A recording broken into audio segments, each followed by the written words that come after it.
We are once again in a weird time where some of our favorite video game franchises are becoming major blockbuster movies and surprisingly finding some success with these new projects.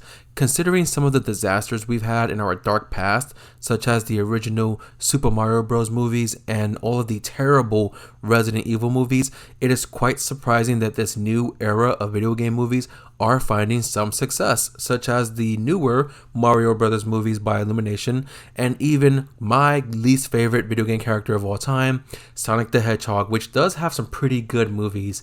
Now, not all of these newer movies are a success. The recent Mortal Kombat movie was just alright. And do we really have to talk about that lame Uncharted movie?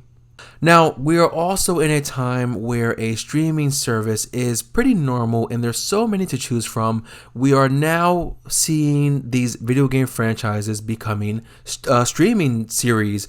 And again, like the movies, not all are a success. There are some stinkers, like the terrible Halo TV series. And I personally felt like The Last of Us HBO series was a bit of a waste of time and you're better off just playing the game anyway. And we now have the newest video game franchise to be a streaming series, which is Twisted Metal. And I gotta be honest, it wasn't as terrible as I thought it would be. Let's get into it.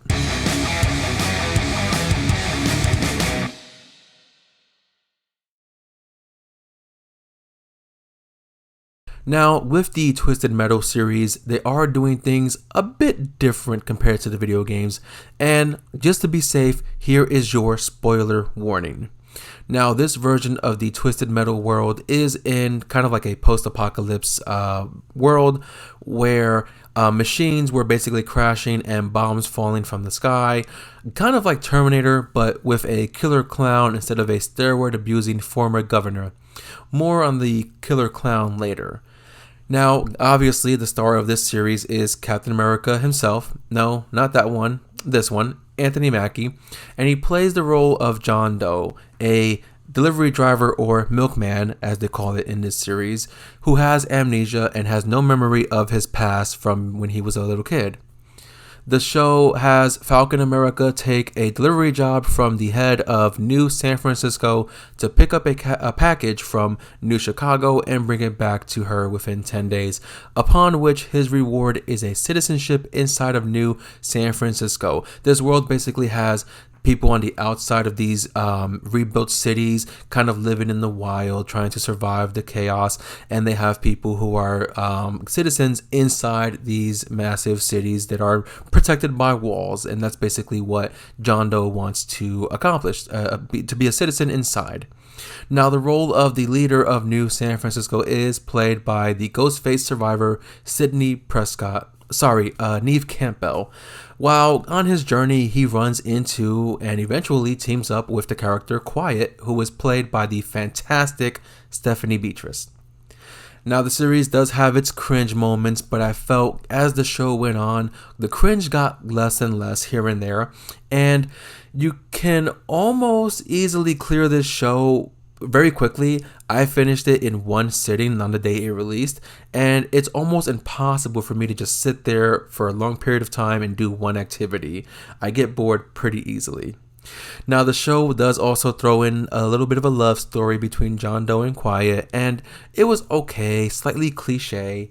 And considering that they are doing something quite different here, I was very surprised to see some of the video game characters make an appearance in this show, most of which I recall from being characters within the Twisted Metal Black video game. I cannot speak if they were in the other games because I'm not a big fan of Twisted Metal. I didn't play all of the games, but ones that you will see here are the Priest, whose name I can't remember. You're going to see Blackout, and you are going to see Dollface as well. And of course, Sweet Tooth.